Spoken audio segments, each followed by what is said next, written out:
불법과 폭력을 행사하는 세력과는 어떤 경우에도 타협하지 않을 것이며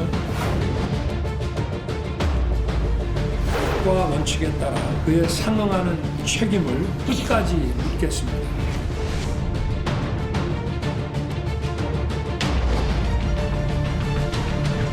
우리는 단결과 연대로 맞섭시다.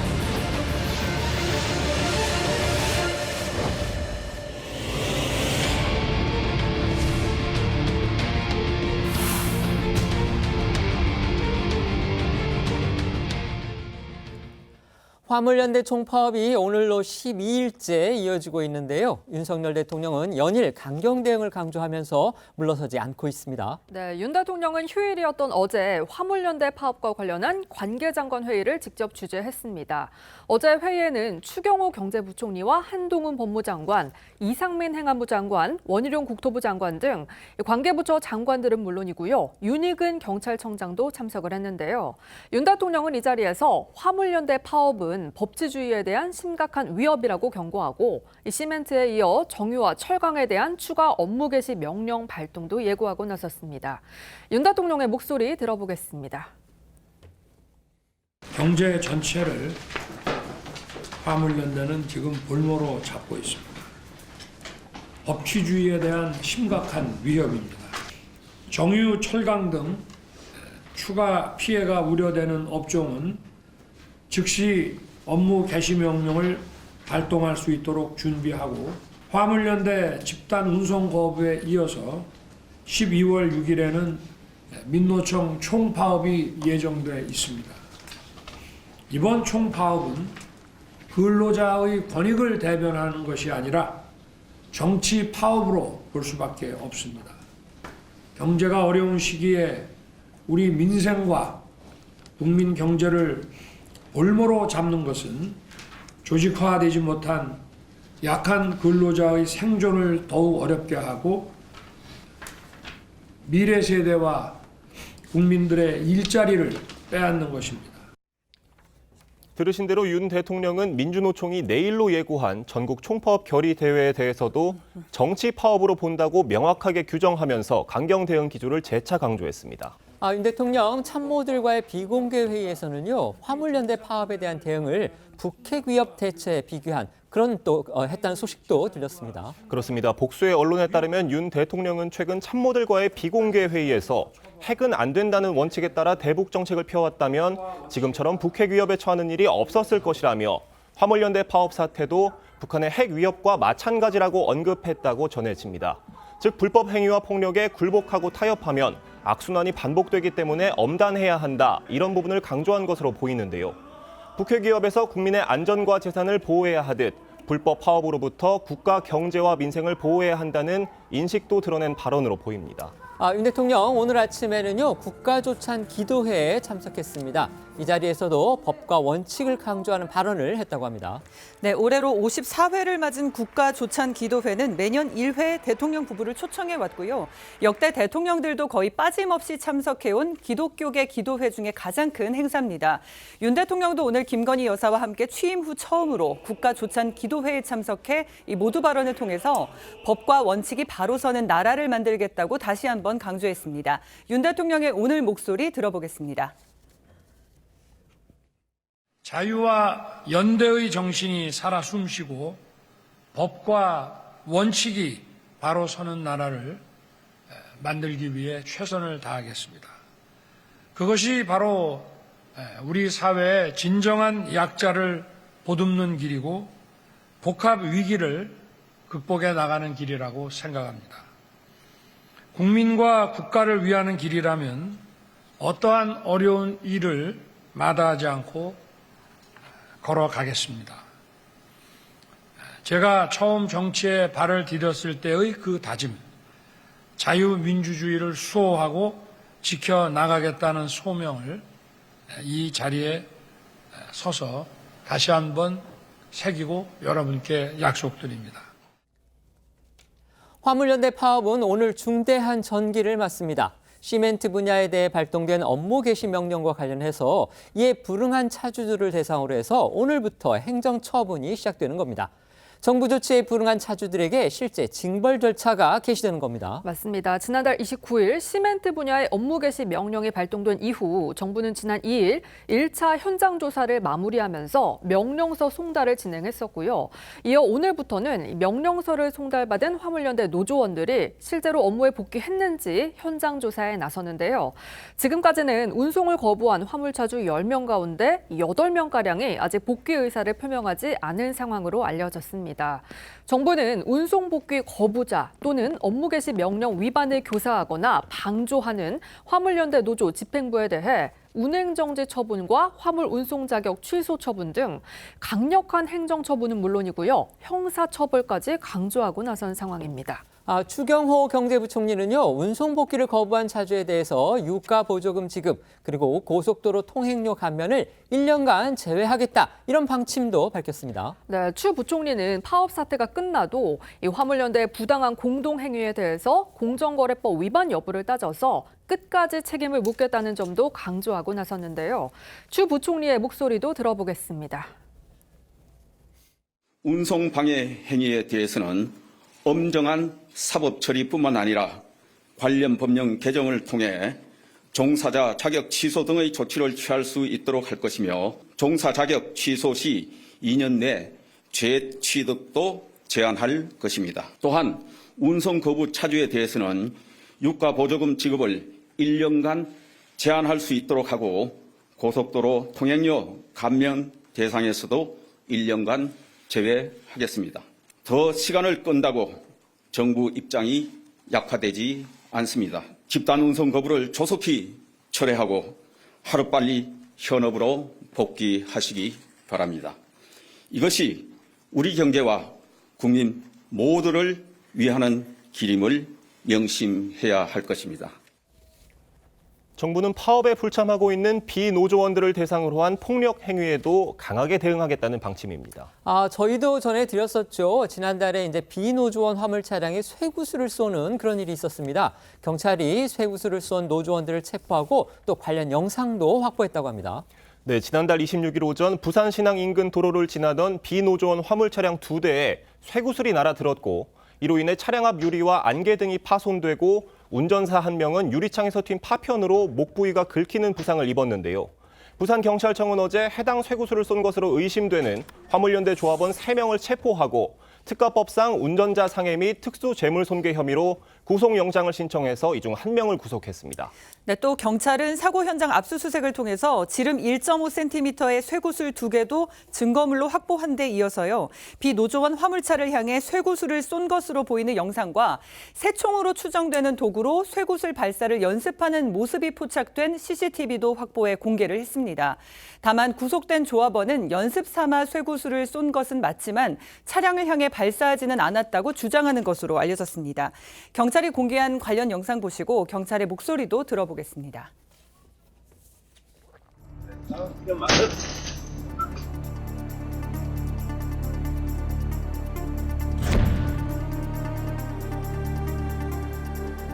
뒷좌석에 앉은 피해자가 창문을 열고 반대편 화물차를 향해서 쇠구슬을 발사한 것으로 확인됩니다. 네, 이와 관련해서 윤희근 경찰청장은 어제 운송 복귀에 나선 조합원들에 대한 폭행과 협박 등 보복 범죄를 하는 행위자에 대해서는 화물연대 파업 사태가 종료돼도 전원 빠짐없이 사법 조치를 하겠다며 강력한 대응을 재차 강조했습니다. 화물연대는 이런 정부의 강경한 방침에 대해서 지금 어떻게 대응할지 방안을 다각도로 모색하고 있습니다. 민주노총은 특히 국제노동기구인 ILO에 개입을 또 요청했다고 합니다. 네, 화물연대는 오늘 정부가 발동한 업무 개시 명령에 대해 처분 취소 소송을 청구한 상황이고요. 국가인권위원회에도 개입을 요청했다고 밝혔습니다. 앞서 정부의 업무 개시 명령에 대해서도 강제 노동을 시킨 거라면서 국제노동기구에 개입 요청을 했었는데요. 이에 대해서 국제노동기구는 민주노총이 제기한 문제와 관련해 한국 정부에 즉시 개입하고 국제노동기구의 입장을 전달했다는 답변서를 보내왔다는 게 민노총의 주장입니다. 노동계에서는 이제 이를 들어서 국제노동기구인 ILO도 한국 정부의 조치가 협약 위반이라고 해석했다 이렇게 주장하고 있습니다. 하지만 정부의 의견은 이것과는 완전히 다릅니다. 네, 그렇습니다. 추경호 부총리는 국제노동기구로부터 서한이 온 건 맞지만 단순한 의견 조회 절차에 불과하다면서 이 업무 개시 명령에 대한 우려를 표한 건 아니라고 했습니다. 민주노총은 지난 3일 서울 국회 앞과 부산신항에서 전국 노동자 대회도 열었습니다. 이 자리에서 민주노총 지도부들은 화물연대 총파업에 대한 연대를 다시 한번 결의했고요. 정부의 업무 개시 명령은 계엄령이고 윤석열 정권과 여당 국회의원들이 민주노총을 눈엣가시로 여기며 믿기 어려울 정도의 온갖 혐오 발언을 쏟아내고 있다고 날을 세웠습니다. 지난 3일 있었던 민주노총 전국 노동자 대회 모습 먼저 영상으로 보겠습니다. 오늘 우리는 화물연대 동지들의 파업 투쟁을 사수하고자 이곳 국회 앞과 부산 신항 두 곳에서 노동자 대회를 열고 있습니다. 국민의 죽음으로 내모는 윤석열 정권을 심판해야 합니다. 노조법 이상조 개정하라!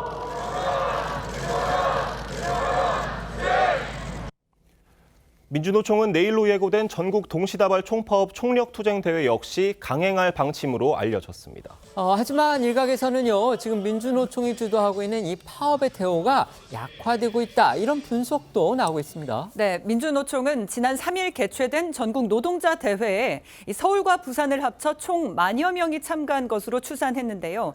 지난달 약 9만 명가량이 모였던 것과 비교하면 참가자 수가 크게 줄어든 겁니다. 여기에 정부가 업무 개시 명령이라는 강경 대응 기조를 고수하면서 곳곳에서 운송 복귀 움직임이 시작됐고, 앞서 저희도 전해드린 대로 지하철 노조와 철도 노조 협상이 조기에 타결되면서 이 총파업 대우에서 이탈한 것도 영향을 미쳤다는 분석입니다. 하지만 민주노총 측은 파업 대우에 동요는 없다며 지하철과 철도 노조는 요구안이 관철됐기 때문에 파업을 철회한 자연스러운 현상이고, 복귀율 역시 정부의 대응 강도나 예전 파업과 비교할 때 높지는 않은 상황이라는 입장입니다. 결국 이제 내일 민주노총이 전국적인 총파업을 하겠다, 이렇게 나왔는데 과연 그 상황 어떻게 될지 저희가 지켜봐야 할 것 같은데요. 이처럼 업무 개시 명령으로 인한 복귀 움직임이 시작이 되면서 시멘트 분야 등에서는 운송 상황이 좀 호전되고 있다, 이런 소식이 들립니다. 네, 정부는 최근 시멘트 분야의 경우 출하율이 80%까지 회복되고 항만 컨테이너 물동량도 평시 대비 70% 수준으로 빠르게 개선되고 있다고 판단했습니다.